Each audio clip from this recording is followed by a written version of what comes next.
very much to everyone who is here. I'd like to thank our mom, Reverend Oma, for the opportunity and the privilege you have accorded us to sit at this table, and we don't take it lightly.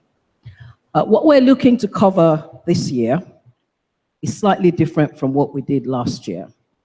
And I'm also grateful for the opportunity we had last year, because we have had a lot of feedback through the course of the year from a number of people in the house about different ways in which they were blessed, and some of the ways that you were able to use some of the things we talked about last year.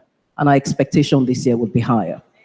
Just in terms of what we're going to do today, we will cover 4 things in this session, and we've been given exactly 1 hour. And we must close this session, I'm told, at 9 p.m. also, i.e. the whole session. But we'll do 1 hour anyway. What we're going to cover today is looking at some soft skills that are critical in the workplace and in other aspects of your career, because you can be in the workplace at the early stages of your career, but then you go into business and a whole other sphere in terms of your career. So we're going to look at soft skills, and we're going to look particularly at presentation skills. And by presentation skills, we don't mean presenting from a PowerPoint. We're looking at how we present ourselves as individuals, how we present to audiences, starting from when we're at interview stage, early stages of your career, or right through to senior levels of your career, how you present to other audiences when you're speaking at seminars or conferences, and how you present generally to own your own space. So we're going to have 4 sessions. The first session is an actual interview. And then we will pick up some key points that we hope will be useful to us all in the room around interviewing skills and things that we need to look out for when we're talking about interviews. Then we're going to pick up on from the interview through to the boardroom. And, you know, we're both doing different things. And finally, we will have a very short video presentation, which I am confident will bless everyone in this house. So without much ado, I'm going to hand over to Pastor Lizzie, who's going to take the next session. So this is my most favorite part of the session today, because it's an opportunity for a very lucky individual in this auditorium today to come forth as a volunteer, so that we can all learn from the following role play that's to take place. So I would like a volunteer, please. Preferably a woman, fantastic. So before you come along, we're going to set the tone for you.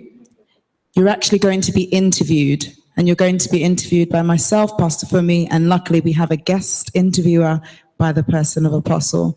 So from when you leave your seat, all of us, the panel, including the congregation, are going to be judging you. So I would ask for everyone in the audience to please bring out your pens and pads, because you will be assessing this particular session. And I would also ask Pastor Fumi, as soon as Deaconess Mercy sits down, could you please start the clock for 5 minutes? Her interview will be fine. Pastor Nika, my apologies. I was looking at her and she was nodding, so. Okay. Pastor.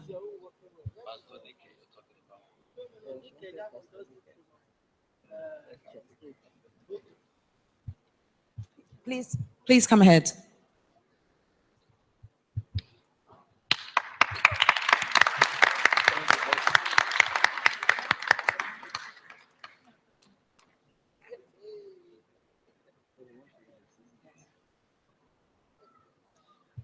Oh, we need an extra microphone. No, you might need that.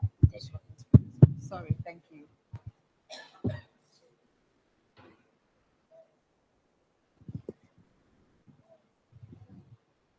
Hi, good morning. How are you? I'm good, thank you. Hi. Nice to meet you. Hello, I'm Mercy Adebisi. Okay, lovely to meet you. Thank you. Oh, hello, pleased to meet you. You said you are Mercy Adebisi. Mercy Adebisi. Yes. You're very welcome. Thank you very much. I'm Mrs. Shofeko. Pleased to meet you. Please have a seat. Thank you very much. So thank you for coming in this morning for the position of membership manager. We're very happy that you've come along today. Thank you. As you were advised in your email, we're going to be asking you a number of questions. That's So, okay. please just feel comfortable and don't, feel in any way scared, and just, present yourself the best way you can. Yeah. We're here to support you. Thank you very much. Great stuff. I'm going to hand over to my colleague who has the first question for you. Thank you. Thank you very much again, Mercy. That's a pleasure. According to your CV, you have told us that you have extensive experience managing the membership of an organization such as CFT. Can you tell us from your experience why you think you're the best person for this role? Well, from my past, I've got about 20 years management experience. I've managed staff in different organizations, and I've had experience of managing challenging staff, not just well-performing staff. And I believe, based on my experiences and also the fact that some of the staff I've managed have gained promotion, I believe that my experience speaks for itself. And your job description matches what I've gained. I'm sorry to interrupt you, Mercy. Yeah. What I'm really after is an explanation based on the competencies that we have defined within this role. I'd like you, on that basis, to explain to me why you think you're the best person for the role. Could you Not please- so much about your experience or people being promoted. Do you understand what I mean? Could you please clarify exactly what you want from me? I think that's exactly what I've just done, actually. The competencies for the role actually require you to be able to deal with difficult clients. For example, we'll have calls from all sorts of people, members of the public. We need to ensure that they have a good customer experience. So it's not about whether or not you've promoted people or developed people. It's about how you are going to, within this organization, ensure that we can provide a positive customer experience for our members. So Do you what- understand that? So just to clarify, you're saying that you want an example of when have dealt with a difficult client? Is that what you Not want? necessarily, actually. This is my opening question. I don't want to keep clarifying, but yeah. Maybe we should move on to the next question. Okay, thank so, if you were an animal, what animal would you be and why? I'll be a lion, because a lion fears nobody. A lion is the king of the forest, very bold, very confident. And as a leader, you need that skill. You've got to be confident, got to be bold in your dealing with people. But don't you think that's a bit domineering if you're trying to encourage a team? Well, as a leader, you got to get people to work with you. You've got to carry people along with you. And you need strong confidence.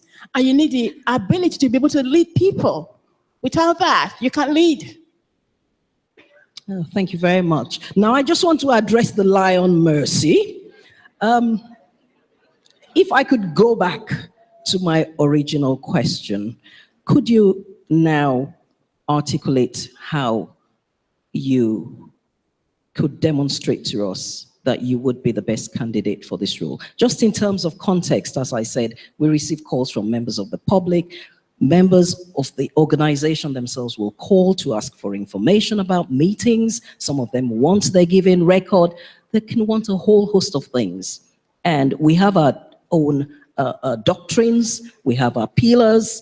You need to be able to take all of this into account and then demonstrate to us that you will be the best membership manager to deal with members of the public, to deal with our membership, and to ensure that everyone that has contact with this organization has a positive experience. Could you pick that up now? I believe I'm the best candidate for this job. My experience from my previous roles speak for themselves. Take, for example, I've taught my leadership skill. Over the years, I have dealt with several customer-facing roles. I've had to manage staff that actually deal with customers on a day-by-day basis. I've worked with directors. I've worked with head of units. I've worked with a wide range of people. I've got EU working experience. I've worked with other third countries, countries outside the EU. So based on my wealth of experience, and my strong leadership skills, I believe that right from day one, I should be able to fit into this role and run with whatever is required. Okay. Right, I understand that 5 minutes help, not for you actually. But can I just ask you one last question? Yes. Could you give us an example of where you have dealt with a difficult customer who has called one of the organizations where you have been managing a team? Could you give us an example? Okay, I just want to go back memory lane to a client I handled a while back. He has actually been liaising with the organization for a long time, and he wasn't happy with the way he has been treated. And my staff highlighted the particular client to myself. And I just felt that he needed someone that could actually understand where he was at that point in time. Somebody that could empathize with him. Somebody that could actually clarify why certain decisions have been made. So having considered all these issues, I gave my staff the tips on how to deal with that particular complaint. And after the report was, the draft was sent off, he came back to say, oh, thank you, Mrs. Adebisi. Thank you, Mrs. Adebisi. I've never had anyone that I've taken time to actually articulate the issue I've been trying to raise, but you understood where I was, and you have come up with a very good solution. Thank you again. I wish all people would be like you. All right, thank you very much. So the summary is about empathy and then supporting your team member, is it?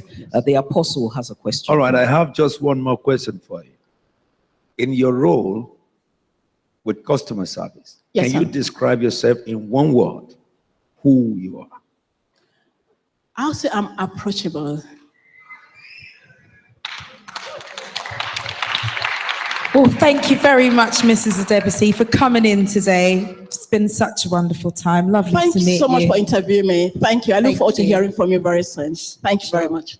Thank you very much, Lion Mercy. Thank you very much. Really good pleasure Thank meeting you. with you. Thank you. Thank you very much, sir. Thank you, sir. A round of applause for her boldness. Not many people will stand up and come and sit here like a bold lion. A round of applause means a round of applause. Thank you very much, Deaconess Mercy. So I'm not going to say too much, but I'm sure everyone recognized that there was a good cop, bad cop thing going on there. But obviously, the good cop is going to take the questions from the audience now. So we just wanted to get feedback about the things that you felt worked well and the things that you felt didn't work well. So I might need Deaconie to help me run a mic around. So were there any suggestions for things you thought worked well? Okay, somebody here. I think initially her first question when she was Pastor wasn't very satisfied with the first answer. The way you kept on smiling and you changed it completely, asking her about what, if she was an animal or she wanted to be an animal, what would she be? That kind of probably relaxed her a bit. So in the interview, the panel, somebody smiling will probably get her to be more relaxed. So I think one interviewer, which is you, probably made her relax. That's my opinion, because we're constantly smiling. Okay, so we distinctly decided to do bad cop, good cop based on an experience that I'd had in the past. But what do we do if we don't have a good cop? Because you may not have the, luxury of a friendly, smiley-faced, fidgety interviewer. So I want us to think about that particular point. So are there any other comments as to what was good about what she did? There's somebody here, there's two people here. Or how the interview went. I think on the same point that Deaconess raised is the fact that I'm not sure whether she was aware of their job specs, But although I wouldn't have phrased the question in the same manner she phrased it, but I think it was smart of her to ask the interviewer specifically what type of skills they were looking for, because off the back of the question that she asked, she could have gotten back with specific, obviously, skills that she's developed in the previous roles. The person behind you. So she did two things well. So when she didn't understand the question, she said, "Can you rephrase it, please?" Which is very good. And then she gave an example using the STAR technique. So she explained the situation, the task, the action, and the result. And it made it better and clearer. Okay, one more person here. I think her body language was very correct. She walked in politely. She greeted everyone. She introduced herself. As the position was, she was standing right. She wasn't leaning on one And she shoulder or curtsied something. before she left. Yeah. Yeah, and the tone of her voice was steady, and she showed confidence. And I will play her. Can I just say, I'm going to move now on to, there was someone at the back. Okay, quickly run the mic to her. Sorry about that, I just caught your hand. Thank you, Deacon. Praise the Lord. Hallelujah. Her boldness and confidence was very good, but I was expecting her to get the point when Pastor asked her about attending to the public. I was expecting her to give example in the area of being a good listener, communicator, and good telephone skills. That would have really boosted her confidence and boldness. Praise God. So moving on very briefly to the points where we thought she could develop. There's one person at the front, there's one person at the back, so we'll cover that person at the back first. Whilst you're taking the mic there, I don't think, because everybody wasn't as close, one of the points I think for development is I noticed that you only were looking at Pastor Fumi, even when I asked the question, and I was like trying to support you and encourage you, and I thought, why is she not looking at me? I even went like this at one point. So the importance of acknowledging everybody in the room, all the panelists. Yes. Praise the Lord. Two things. One, she used, when she was asked what animal would represent her, she said a lion. And for a customer care supervisor or manager, being a lion may not be the best animal for that role. And then she was asked, give one word that you can use to describe yourself. And she said, approachable. A lion is not approachable. So there are two distinctions. And the other point I wanted to raise there is that for that role, one of the key skills you're looking for is care, empathy, the ability to empathize with the customer. Praise the Lord. So one last comment on, we'll take it from the front, on things that she could improve. Yeah, I was just going to make a point on the animal part as well. Perhaps suggest something like an aardvark or a meerkat, which is still bold, but when you look at how they hunt in the wild, they very much work as a team. So I think that would be key to show that you're team orientated and that you can face other people as well. I'd just like to say, for the benefit of Deaconess Mercy, she wasn't prepped. And one of the reasons I really, when I spoke with Pastor Fumi about this, I said, well, we also need to have the element of putting someone on the spot, because sometimes in an interview, you are put on the spot and you're thrown completely out of your comfort zone, and you still need to be able to think on your feet and come up with something that still addresses the query or the question that was raised. So once again, a massive round of applause for Deaconess. Thank you very much. And I'll hand back over to Pastor Fumi. The righteous shall be as bold as lions. And in fact, the point I would make, someone said, you said she was looking at me. and not looking at you. And I think it's something to be conscious of. The point has been made about you need to maintain eye contact with everyone on the panel, actually. But I think what happened with you was that I may have been intimidating with my expression, and there will always be people who do that on a panel. Sometimes they're trying to test different things. Can you stand your ground when you're under pressure?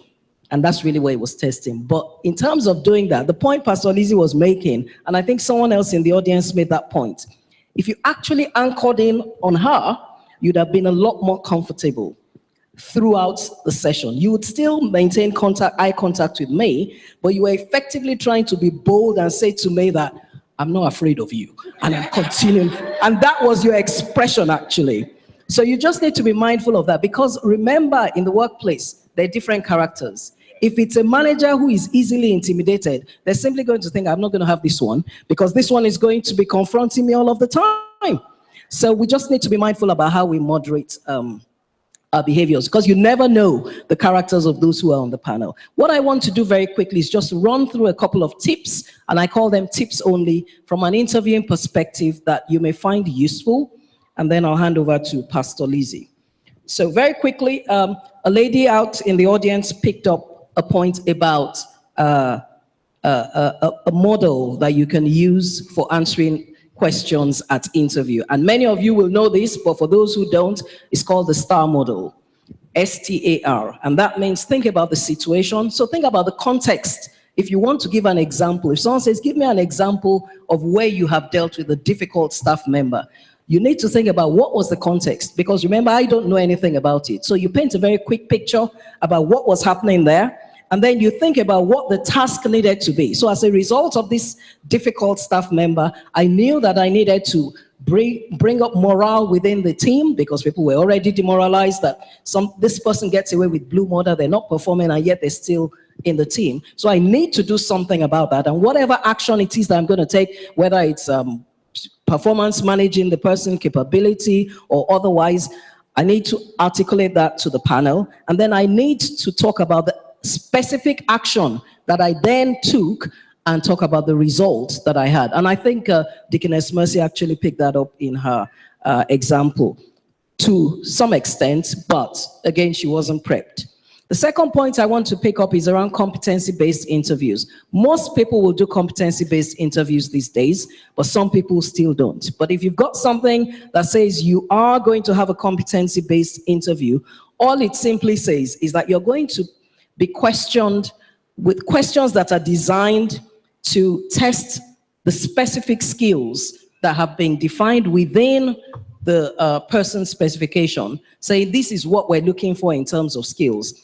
And the questions that you're asked will relate to your behavior in those specific circumstances. So with the example from Deaconess Mercy, she was talking about empathy, for example.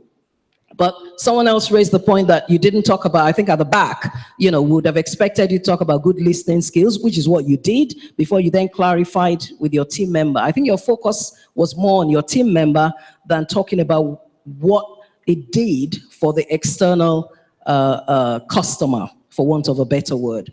So competency-based questions are focused on the skills, and what they're looking for is how did you behave in a particular circumstance that will show us that you actually have that skill. So it's not about your experience. I have 30 years experience. They really don't care about 30 years experience. They want to see that you actually have good listening skills, good communication skills, you can empathize, you can write, or whatever it is that's required in that role.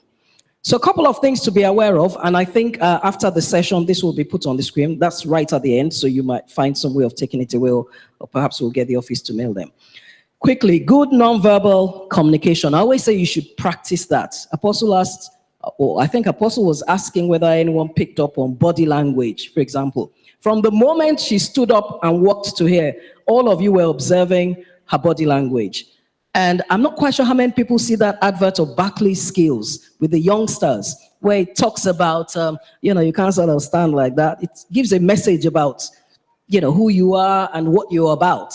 And if you come in confident, it actually shows throughout the session.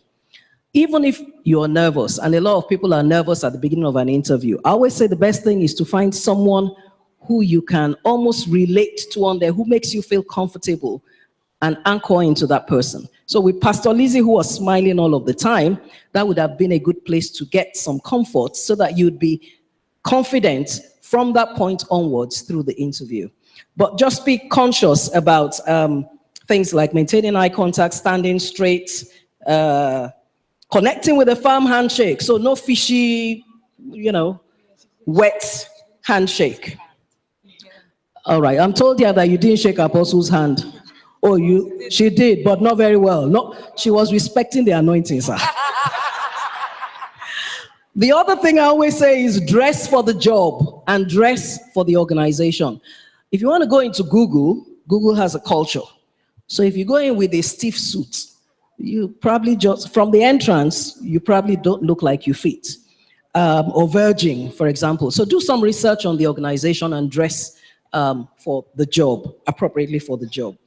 And I always say, actually dress for the next job that you're looking for. So if you're working somewhere and everybody wears mules to work, you, who knows you want to go beyond that, you wear shoes.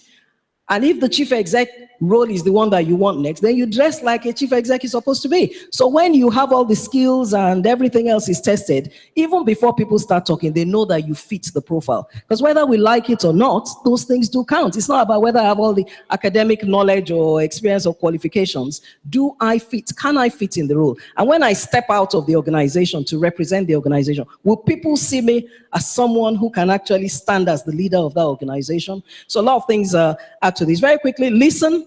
I think we've touched on that, but your interviewer is giving you information and they're doing that directly or indirectly actually, but they're looking to hear back from you and observe whether or not you listened properly.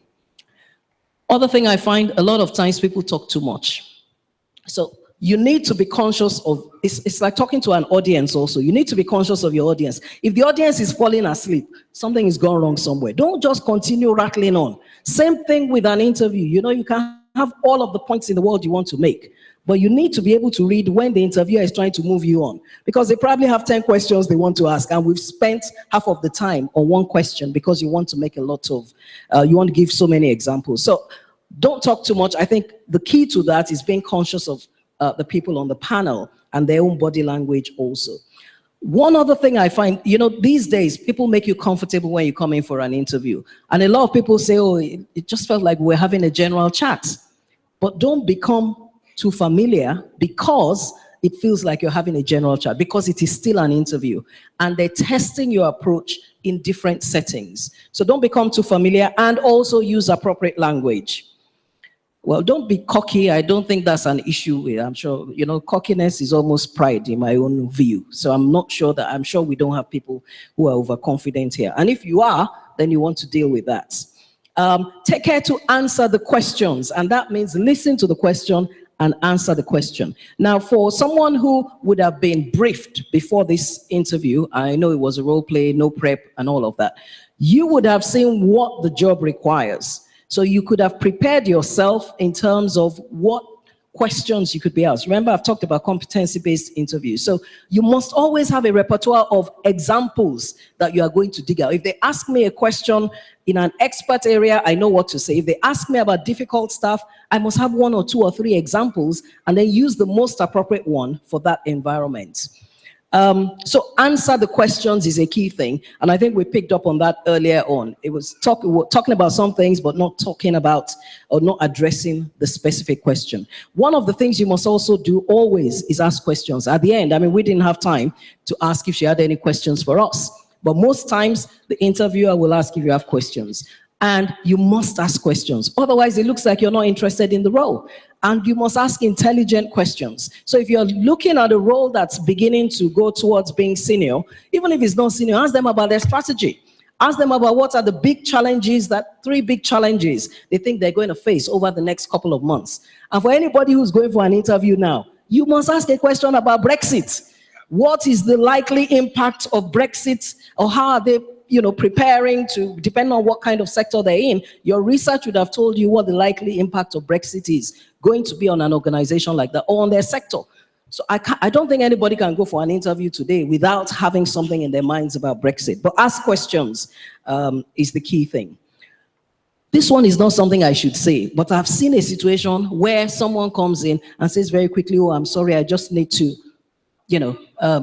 respond to this and put it. Your mobile phone had better be in your bag, because from that point, of course, that person was out. I don't know what could be more important. Also not on vibrate, because vibrate still makes a sound. Maybe it should be in your bag, I think, far away from, hopefully it won't vibrate so loud that you feel you need to touch it in any case. But before I go to the last two things I want to say, this touches not just on interviews, but on ourselves within a work environment. People from a certain culture are usually self-deprecating.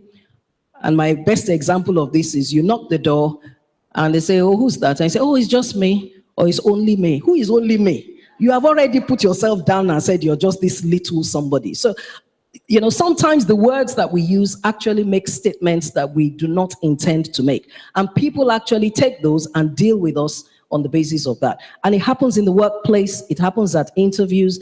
And I always say, don't disappear. Try, even if you're afraid, you better look bold and look confident, because it actually shows through. But have you all seen people who sit in a place and they feel like, they sit as if, if only I could become, invisible here.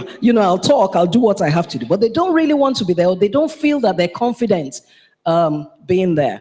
So, Apostle said, self-humility. I think sometimes it's actually a lack of confidence also, and sometimes a lack of self-esteem. So it's, yes, sir. So, if you're there, be there. My mom used to say, every morning when you get up, get out and show up. And show up means don't just show up anyhow. Show up and let people know that you are there. And, it took me a long while to start understanding how to develop presence. But I don't want to go into a room and be invisible. If I go in, people must know that I came into that room. It's the same thing as coming into, we could have had 4 characters come to this table, and some will remember nothing about, and others will remember something about. Whether it's something they do at the beginning, or those who, have some funny expression, whatever it is, be there and let people know that you are there. And it's the same thing you do in the workplace about talking and speaking up anyway. I think the final thing I said on here, no apologies. Yes, sometimes people apologize for nothing. It's so, you're just used to, I'm sorry, oh, I hope you don't mind. Don't mind what? You're supposed to be here, be here. And if something goes wrong, you can actually express that in different ways to being sorry all the time. The statements that we make are the statements people pick up. Like if you are sorry, people start saying you are sorry all the time. If you miss a deadline and you keep saying, sorry, I missed that deadline, the next time, sorry this, sorry that. People remember you for the sorry. People don't remember that you deliver. But Pastor Lizzie has more experience on that front. The final thing I must say is that all of this, we're dealing with when you have got there. But before you get there, one formula, I think I talked about it last year, there's midnight. There's a good thing about the Bible says at the name of Jesus, every knee shall bow. Yes? We're in a different environment, so I can't say too much. But everybody must connect with what I'm saying. So at the name of Jesus, every knee shall bow. So there are some names before you get in there, isn't it? Yes? Right. So we're together. The second thing is the Bible talks about bringing everything under the subjection of the Holy Ghost and into the obedience of Christ Jesus. When I am there, that's what must happen. So my preparation before I get to the front of these people who have been playing good cop and bad cop, from midnight or from the day that I know I'm going for this thing, my preparation actually starts on my knees. But I always say that there's no point just doing preparation on your knees if you haven't become an expert in your field. You cannot go to an interview and be praying that God should grant you success when you don't know the substance of what you're supposed to go there to deal with. So I do believe that we should all always aim to become excellent in whatever it is that we're doing. The Bible also commands us to do that. Be excellent in what you're doing, but don't forget that God can actually change the rules on your behalf. So on this note, I am going to close on interviews, and I am going to hand over to my professional colleague, even if I'm not a lawyer, Pastor Lizzie, who's going to take us on another session. Thank you very much. So I'm going to very quickly cover the interim section. So Pastor Fumi very thankfully took us through the interviewing stage, but I'm looking more at the work stage and working at a boardroom level. Now, I work in the corporate and legal finance department of my company as a company secretary, and I often sit on boards for different companies that run through my global organization. But, since the beginning of my career, I've worked in venture capital. It's a completely different type of board, private equity, different type of board, different personalities is what I'm trying to get at. So it's very important that you maximize the soft skills that you do have. So some of what I'm going to say is overlapping what Pastor Fumi has already said, but with a few examples. So one of the things I've noticed when I work with female board members is sometimes they are scared to speak up and or to convey the idea or the suggestion that they have. And it's really important that you do not doubt yourself and your competence. It's something I did at the very beginning of my career. Not particularly because I was female, I would say, but more to do with the fact that I was a very junior member of staff. And I think I gave this example already. Somebody made a mistake and I was very quick to accept responsibility for the mistake because obviously I was the youngest lawyer in the room. So clearly I didn't know what I was doing, only to find out, 2-3 months later that the mistake actually took place months before I joined that law firm. And it was very difficult for me to now go back and build up my reputation once again to show them that I was actually competent enough to do the job. But that was down to me. I should never have taken responsibility for a mistake I didn't make. So my first tip is that don't doubt your competence. You are competent. If you've been hired by the company, you've passed the interview stages, and you're now sitting in that function, then clearly you're sitting there for a reason because you have the experience, the knowledge, and the ability. So don't doubt yourself. And one of the examples I actually gave to Pastor Fumi, I've had situations in the past where females have been in board meetings, discussion has taken place, maybe they've been the only female in the meeting, and rather than present their ideas, they've come to me afterwards. So do you think there's a way you could reach out to such and such and let them know that this is what I wanted to say? And I'm like, why didn't you just say it? Just say it. Be able to be accountable for what you say and take responsibility and ownership for what you say, even if you discover that actually it's the wrong thing, or maybe other members around that table don't agree with you. Now, this translates not only at boardroom level, but also working on teams, which is something else I want to discuss about. It's important to build and maintain relationships. For those of us that work in global organizations, you probably understand the metrics of dealing with a colleague in Spain or Panama to Thailand. There are different personalities around the table. I remember doing a training session about unconscious bias and the fact that, like Pastor Fumi said, when you walk into a room, people make an assumption about who you are, how you perform, for example. And there was a particular example one of the female partners at an old law firm I used to work at gave me. She was very senior, very competent at what she'd done, and she walked into the room. It was, I think she said about 15 very senior male lawyers, and they actually turned around and said, "Oh, yeah, thank you, could you get the tea, please?" And I know that a lot of females in this room, probably your first reaction would be, how offensive, I will not get the tea, and already you're sending off vibes that you don't want to be remembered for. But this particular female partner, who, by the way, was meant to be leading that meeting, they didn't just realize it was her, went and got the tea. She got the tea and she served everyone and sat down and said, "So, right, onto the agenda." And everybody was like, "What?"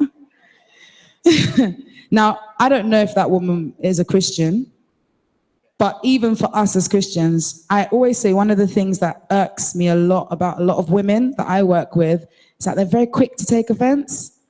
And because we're very emotional, it could be that time of the month, it now comes across in the meeting, whether it's a team meeting or a board meeting. "Oh, I can't believe it, I can't believe it." You have to take everybody at face value. No, they're not indirecting you. And even if they are, you really need to have such a slippery back that you allow those comments and statements not to affect your working practice, so that people remember you for the fact that you know how to do your job, and not that you know, you can be rubbed up the wrong way, or you're trying to overcompensate because you're a woman in the boardroom, or black, thank you, because that's another card that I've seen a lot of people play. And, you know, I don't think it works in your favor, because as we probably all know, it's what people say behind you that counts, not what they say to your face. And the last thing I'm going to end on is the importance of oh, it just went out my mind. Hold on. Flexibility around change. So on that journey in your career, you might have some goals and you might have some aspirations. You're building up your soft skills as you go along, but then things don't necessarily go the way that you plan. One of the things I think we can learn from our male counterparts is that they're a lot more flexible. If something's not going the way that they want it to go, they're not, well, most of the people I work with anyways, they're not as stuck to, oh my gosh, I have to do it this way. And we know we have lots of challenges being mothers, and for example, maybe you might not be able to take that role in Hong Kong, but your male counterpart may be able to. You have to kind of be realistic about what your options are. But if something does come up, I would say be flexible. Don't feel as if, no, this isn't according to the plan that I had set for myself. You can still work around it. So I think I'm going to conclude here, because I can't actually remember the other point that I wanted to make, and I think it is covered in our presentation. So I think on to, okay. So the person somewhere up there, I'm sure is almost, can we see the person? Almost. So we'll yeah. I just remember before that she remembers. Sorry. So the point was, I remember going to an event, a networking event, and networking events are really good. It's a good place to be whoever you like and build up your public speaking skills, the ability to meet people for the first time and introduce yourself, because they're never going to remember you if it goes wrong anyways. So go to as many of those as you can. But I remember taking something away from that, and the point about self-deprecation, I started talking about myself and my work in a positive light at work. So I would always say, do you know what? I really like to get things in on time, you know, really like to get things in on time. I don't like to be late. I'm really meticulous. I really like to cross my T's and dot my I's. And lo and behold, a few weeks later, walking past the kitchen, I heard one of my colleagues telling another colleague, oh, Elizabeth really doesn't like to be late, you know. She really likes to cross her T's and she really likes to dot her I's. So you need to be careful. We understand from the Bible that your tongue, you know, can either issue life or death. So we have to be very conscious about what we say, who we say it to, because it might have a backlash and a negative effect on us, or a positive effect from us. Yeah. Just before they come up, just to round up Pastor Lizzie's session, last year we talked about us trying to get on boards, non-executive boards or school governors and so on. We agreed that we were going to test the audience and find out whether from last year to this year, anyone has actually taken that challenge and got themselves on a board as a non-executive director or school governor, school or charity trustee. Excellent, excellent. Thank you very much. Anyone else? Anyone else? Anyone else on that side? Wave boldly. Excellent. So we're not going to chastise ourselves. We're only going to challenge ourselves for the next year. And at the end of this session, the team upstairs will put on the board for us some of the resources we can use to find ourselves non-executive director roles. I'm sure last year I talked about women on boards. There is a big drive to get women onto many boards so that you can have balance when you're looking at the governance structure. Apostle talks about governance a lot, so he probably will shed a little bit more light on that somewhere further down the line. So they'll put on some resources about where we can go to get jobs or roles that are non-executive director roles or charity trustee roles or school governor roles. And there was one article I came across which was written by the Minister for Sport and Tourism at that time, who we had here, Helen Grant, somewhere in the course of the year.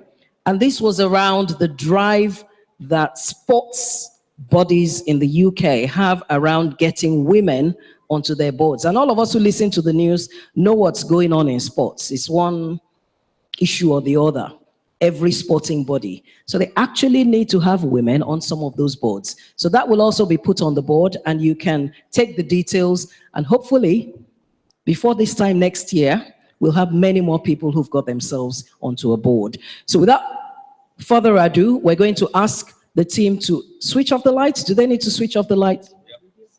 Yep. Switch off the stage lights and whatever other lights need to go off. And when you're watching this video, please watch intentionally, thinking about what key points can you take away from what this lady is saying.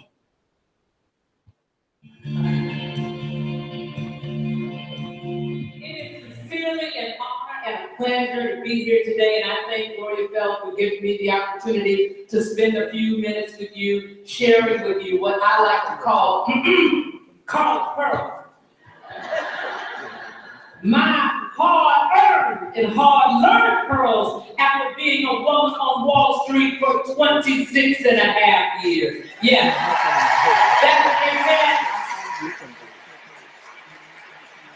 I dare say that I have learned a few things about not only surviving, but more importantly, thriving in the seat that you sit in, or the seat that you aspire to sit in. And that's what the pearls are all about. I had the privilege of writing a book in 2009 called Expect to Win. And since then, I've had the privilege of speaking all over the world about the pearls. And over and over and over, people ask me all the time, why did you write this book? Why are you so honest about everything that happened in your career? And I can tell you why. When I walked out the law and halls of Harvard undergrad and Harvard Business School, I embraced this whole concept of a meritocracy. Success was merely a function of how smart you were and how hard you worked. Yet, when I started my career, it didn't quite work out that way. You see, I thought I was pretty smart.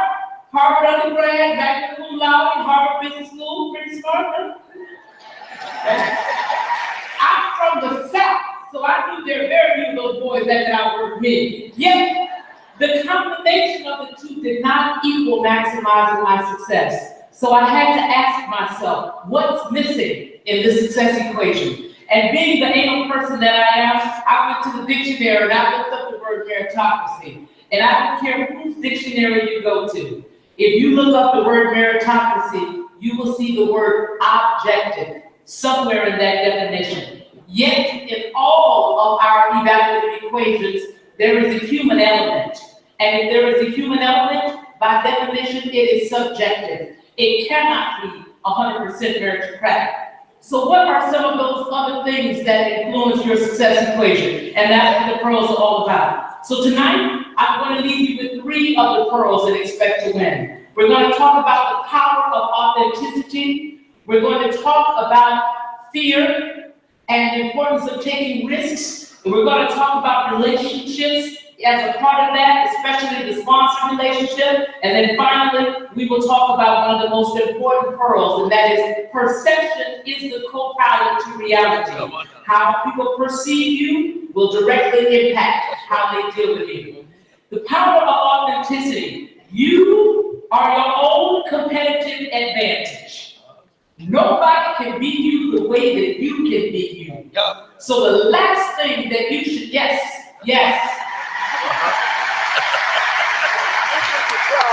the last thing that you should ever do is to submerge that which is uniquely you. Anytime that you are trying to behave or speak in a way that is inconsistent with who you really are, you will create a competitive disadvantage for yourself. If your success depends upon your ability to successfully penetrate relationships, the easiest way to penetrate a relationship is to bring your authentic self to the table. If you bring your authentic self to the table, people will trust you. And trust is at the heart of any successful relationship. It is at the heart of any successful relationship. As quiet as it's kept, most people are not comfortable in their own skin. So when they see someone who is comfortable and confident in their own skin, they will gravitate towards you. They want some of that. That was a very interesting lesson for me to learn. When I first started in this business, I didn't want anybody to talk about the fact that I was a singer.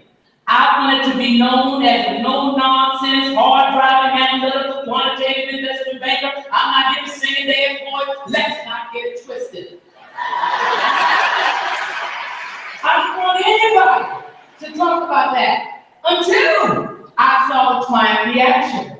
My colleagues would often go into a pitch with me and say, oh, this is Carla Harris, our capital markets banker. But what you really ought to know about Carla is that she's an amazing gospel singer. She's done 3 CDs, 4 sold-out concerts at Carnegie Hall, and blah, blah, blah, blah, blah. And there I was, rolling my eyes until I saw the client reaction. Oh, you're a singer. Oh, I so admire people who can sing. I personally love to sing. My family won't let me sing in the shower. And maybe you can talk to my daughter about how she can integrate her love of the arts and her academics and blah, blah, blah. And then we were having a 15-minute meeting before the meeting. Are you with me? Take the lead. So when I sat down to pitch, they heard me with a different ear. They saw me through a different lens. I naturally differentiated myself from the other 5 bankers that would come in there and pitch that same IPO that afternoon because Carla Harris, the singer, was allowed to be in the room with Carla Harris, the banker. So anytime I walk into a new situation today, I bring Carla Harris, the investment banker, Carla Harris, the investment manager, Carla Harris, the prayer warrior, Carla Harris, the singer, Carla Harris, the writer, Carla Harris, the speaker, Carla Harris, the golfer, Carla Harris, the football fan. I bring all those Carlas to the table. Because I don't know which Carla will be the one that will connect and will allow me to own that relationship in a proprietary way. The second pearl I want to leave you with tonight is if you consider yourself a leader in the 21st century, you must be comfortable taking risks. You must be comfortable taking risks. 15 years ago, you could create a competitive differential for yourself in the marketplace if you had information that other people didn't have. But today, information is a commodity. So the only way that you can differentiate yourself is to show that you are comfortable taking risks. But interestingly enough, as we have been in the economic environment that we have been in for the last 5 to 6 years, and I've traveled around the country, all I've heard from people is keep your head down, don't rock the boat. You know, 8% unemployment, now 6.6% unemployment. We're having our 3rd reduction in force. We are restructuring again. Just keep your head down. Well, take the lead, Arizona. I'm here to tell you that keeping your head down will not keep you from getting shot.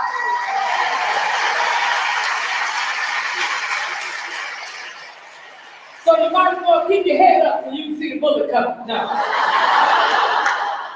I say that in jest because what I'm really trying to tell you is that when we are in environments like we have been in for the last 5 to 6 years, and everybody else is besieged with fear, and everybody else is ducking, you have clear vision. You have clear vision to see the opportunity.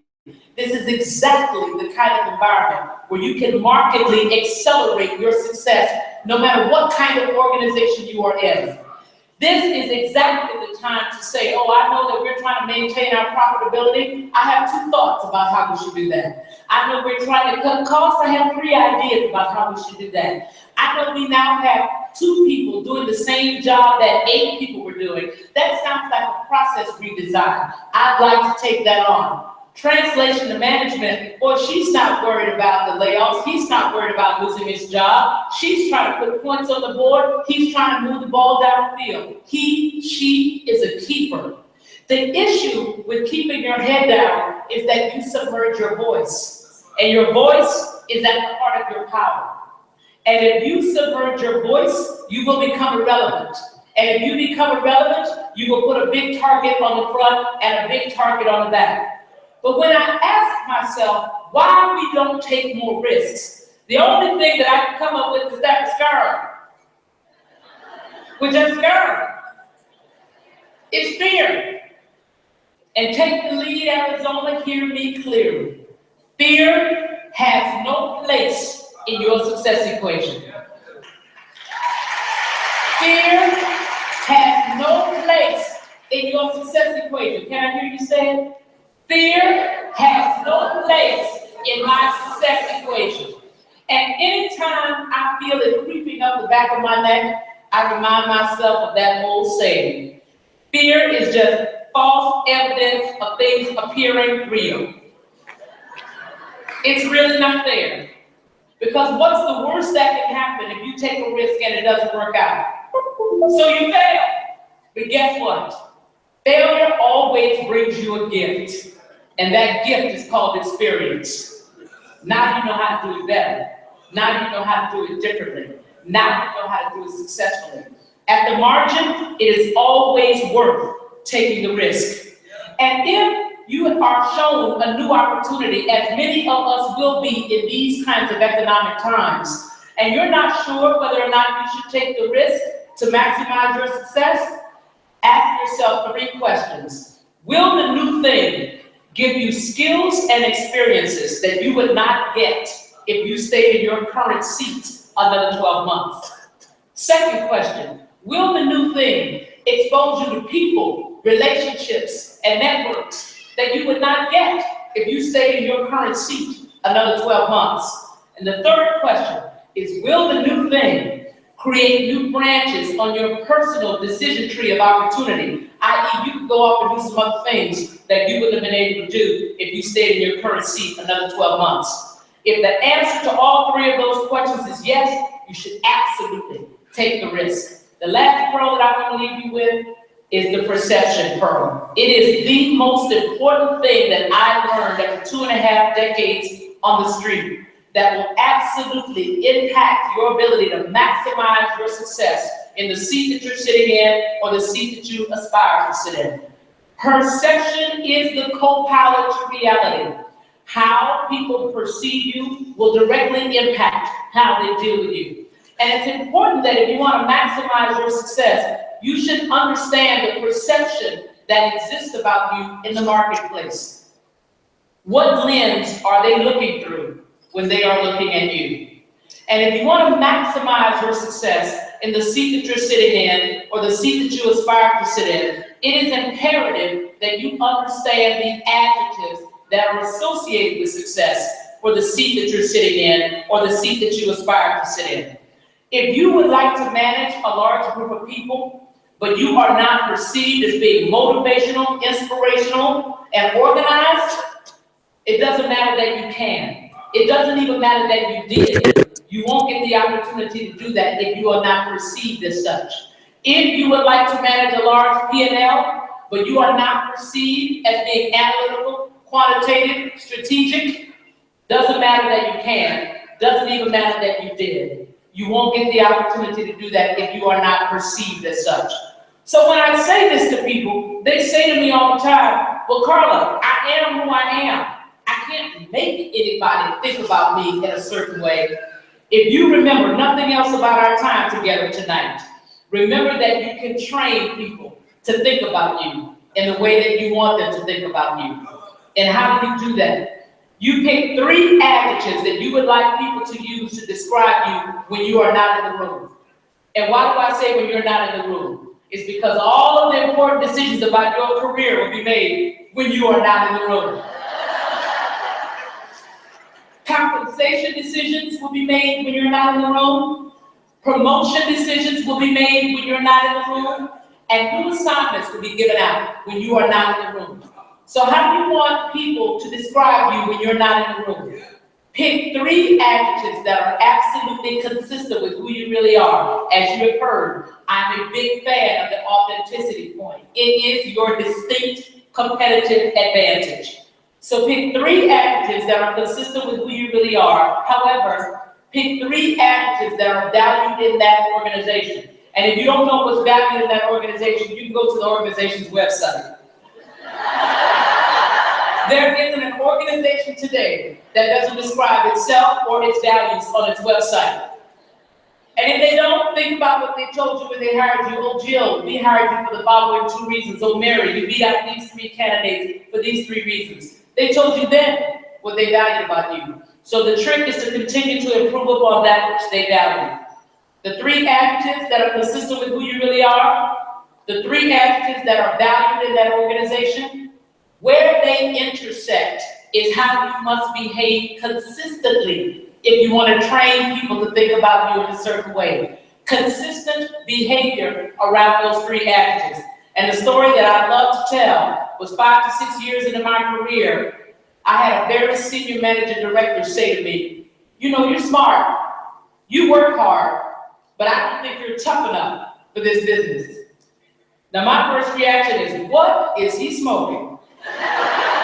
You can call Carla Harris a lot of things, but ain't tough, I ain't one of them. But then I said, wait a minute, suppose this guy is not pulling my leg. Suppose he really doesn't think that I'm tough enough for this business. And as you might imagine, ladies and gentlemen, the last thing that you want to be thought of as a woman on Wall Street is not tough. So after I got that feedback, I said, okay, I know what I'll do. For 90 days, I decided I would walk tough, talk tough, eat tough, drink tough, use tough in my language, because it's important that if you want to train people to think about you in a certain way, you must have consistent behavior around those 3 adjectives, and you must use this language in your environment, particularly when you are talking about yourself. So I had a reputation of being very good at critiquing management presentations, so much so that before we took the company on the road for a multi-billion-dollar IPO or multi-hundred-million-dollar common stock transaction, my colleagues would often ask me to come into the room and listen to that CEO's presentation and give that CEO some feedback, even when it was not my deal. So the next time someone asked me to do that, after I got that feedback, I said, wait a minute, tell me a little bit about the CEO. Is this guy sensitive? Does he have a thin skin? I don't want to hurt anybody's feelings because you know I'm tough. And I kept using this language over and over and over to describe myself. And sure enough, in about 90 days of work, I was behind a team of people. They didn't know I was behind them. The VP was beating up the poor associate. Do you have a backup analysis? Do you have a signature analysis? We're going to see Carla Harris. You know, she's so tough.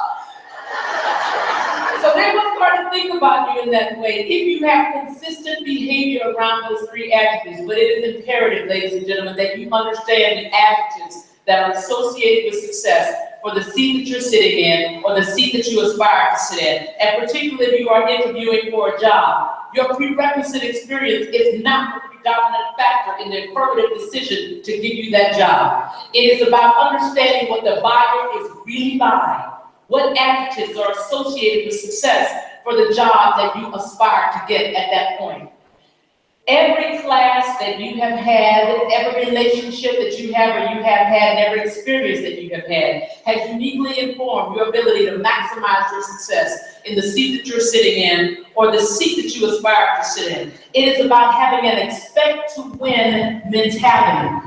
Winners may ask when, they may ask how, but they never ask if, because they know how the story ends. So it's important that you own your power and recognize that if you have gotten to this seat tonight, that you have everything that you need in order to lead successfully, no matter what organization, what industry vertical, or what you might aspire to do. Now, as I close, I want a little audience participation here. So as you heard, I'm a singer. And singers like to have a little backup. And the 10th song on my last CD is called Expect to Win. It was named after my book, and it was written by a wonderful group called SWAT, Singers for the Testimony, out of Brooklyn. And it's just an amazing song, and it's my anthem. I put it on every morning that I'm about to head to my office, and I crank it up. So here is the chorus. I'm going to sing it once for you, and then I want us to do it together. Yes? Expect to win, no matter what you're up against. Don't give up, don't give in. Oh yes, you can. Not fear, but faith will win the race. Don't give up, don't give in. Expect to win.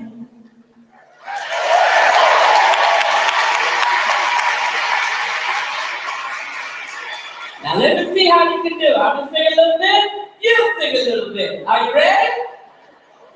Can we get some house lights? Yeah. Yes. Okay, here we go. I'll say it and then you repeat it. Expect to win. Expect to win. No matter what you're up against, don't give up, don't give in.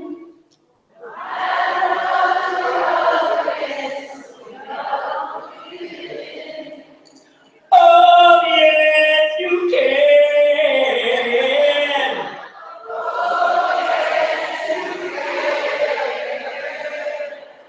Not fear, but faith will win the race. Don't give up, don't give in. Expect to win. Okay, let's do a little bit. All right, let's go this way. Not fear, but faith. We'll win the race. Don't give up. Don't give in. Expect to win. All right, Mike, you take it.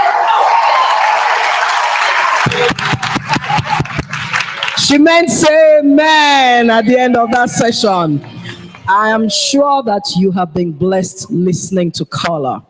I think I came across her earlier this year when someone reposted this on my LinkedIn page.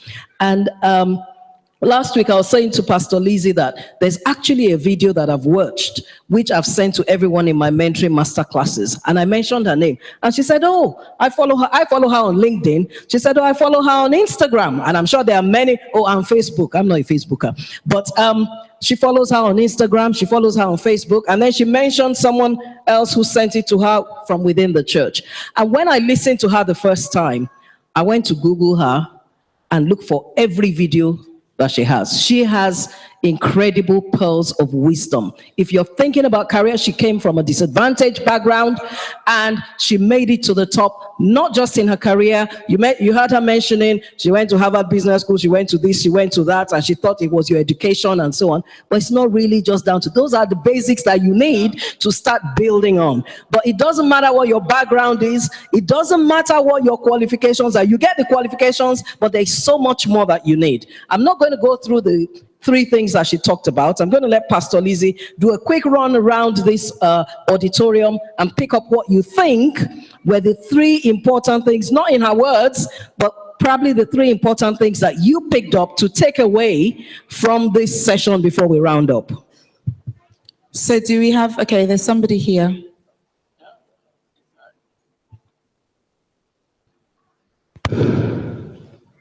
What's going on? From the beginning, she mentioned don't just survive, but thrive. Don't just survive, but thrive. Don't just survive, but thrive. Yes. Somebody over here. Oh, sorry. Can I see, there's someone here. There was somebody just here in the red. Can everybody put your hands up boldly? Thank you. Okay, and someone at the back there. Aligning company values with your values. Aligning company values with your values. Can you run it to the back for us, please, so that they're not missed out? We'll come to the front. Yeah. She mentioned the power of authenticity. Power of authenticity. That's actually one of my company's key values. Yep. I think the most important thing I got was our 3 adjectives to describe yourself. So your own brand. Yeah. And mine I wrote was excellence, hardworking, and integrity. Okay, to the front, please. And there were 2 more people on this side. In addition to being authentic, she also mentioned, or she spoke about perception. So how you're perceived within an organization, how you perceive yourself, and how you want others to perceive you, and to always be consistent in your behavior.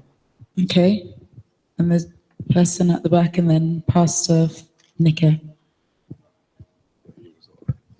I'm going to touch on 2 things very quick. So first, she talked about your education is not something that gets you, and I think Pastor mentioned there as well. I know African people like studying, but there's a lot more than just studying. You need to be able to work with people in an organization. She also talked about risk as well. Most businesses are very, very risk adverse these days. And for you to excel as an individual in businesses these days, you need to be very strategic and think about where gaps are in an organization. You take that risk and provide solutions that can actually provide what they actually require, and you will see that you excel. It's very funny, actually. I did want to mention earlier on the importance of building relationships. I think I touched on it slightly, but I was having that discussion with somebody else earlier on this week, I think. You can go to work and do your job and no one knows who you are. Or you could also do, we call them GTKYs where I work, get to know yous, where you actually set up coffees and just get to know somebody. It doesn't have to be about work. And they might remember you just because you have a shared interest in gospel music, like she was saying, football, whatever it is. But building relationships, even virtually, not just face to face, is so important, I think, to your career progression. There was somebody at the front here. And, oh, sorry, your hands are still like this. I did ask for boldness and raising the hand right up there. Now, so 1 second. So that's 1, 2, 3, and 4, and end. Thank you. Can I say that you are not allowed to say what somebody has said? So because we don't want to waste our time, if you are saying anything, it should be something different. And one thing that I just wanted to say, which you said that really touched me, is that only you can be you. Don't try to be someone else. I think you mentioned about perception, but having a very positive perception, because how you present and carry yourself determines how people will take you. And I'll also add, it's about your image. If you're looking to be a leader, you've got to look like a leader. I think Pastor Fumi touched on that also. Wearing shoes as opposed to Converses. Don't stop me off. Well, there's just one thing I wanted to share briefly is the fact that risk, the best definition I've come about on risk is the, I'll repeat that. Risk, that people talk about risk and they're afraid in terms of risk, but risk is the emotive language we use to describe uncertainty. Whenever we're uncertain, we think it's risky, but actually it's just an emotive language. Risk is an emotive language that describes or masks the value of uncertainty. There was the person behind you. She also mentioned that we should not be fearful in taking, that fear should not have a place for us to be successful. And that she also mentioned trust as well, which I was able to take in those two aspects. We should not be fearful and we should trust. People should be able to trust in us. So fear being the evidence of something appearing. What does it say fear give back to? She talks about failure give you experience to know how to do it better. She said, sorry, are you answering the question or making a submission? Because the pastor asked the question. Could I just get the answer before the next person? I've actually asked you. Failure gives you experience to know how to do it better. Okay. It gives you experience to know how to do it better. Another thing I pick from her is that be confident in all that you do. Be comfortable to take risks. And then don't keep quiet, be proactive, and don't have fear. Thank you. And the last person at the back.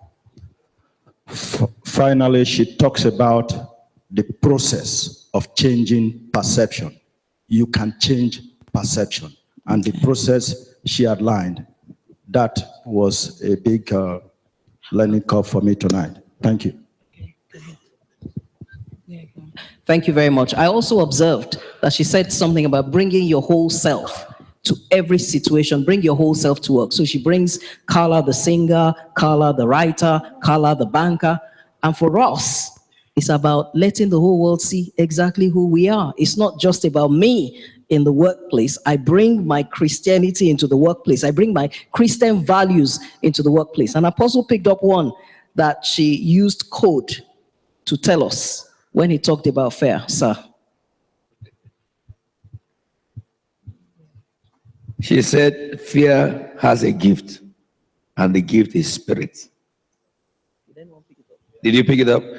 Because she was talking about you are not given the spirit of fear that you may fall under slavery. So he said, fear has a gift, and the gift is spirit. So that is bringing scriptures into corporate world.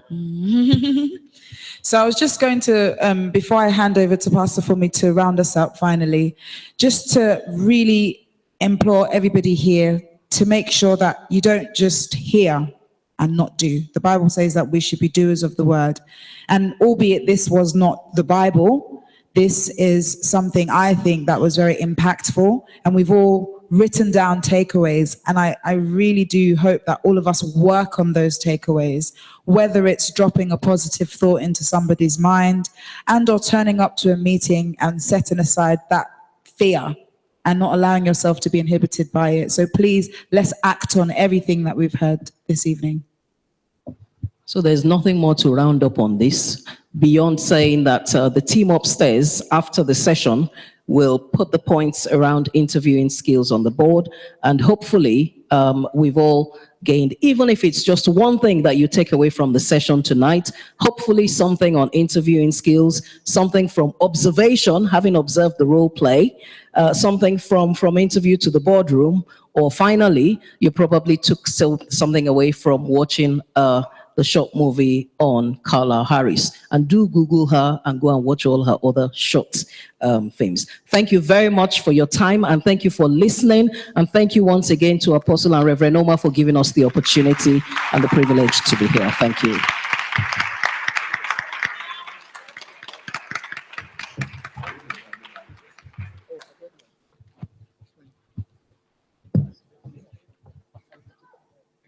Praise the Lord. Amen. You can understand the theme of the convention now.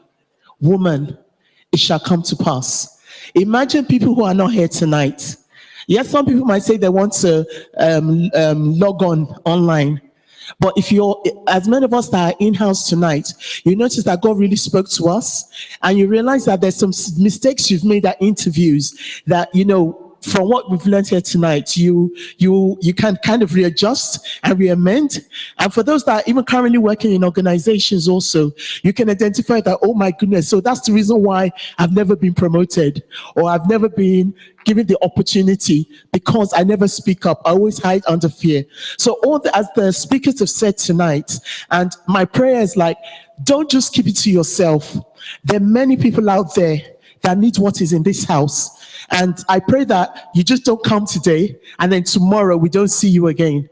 As you go home tonight, call all your friends, call your neighbors, call all those who are not in the meeting tonight, and tell them that Women's Conference is happening tonight. And the theme is Woman, it shall come to pass. And encourage as many as possible to come in tonight. Without much ado, we're going to go into our offering. And I would like to invite the choir up to those. Let's give a round of applause to our speakers for tonight.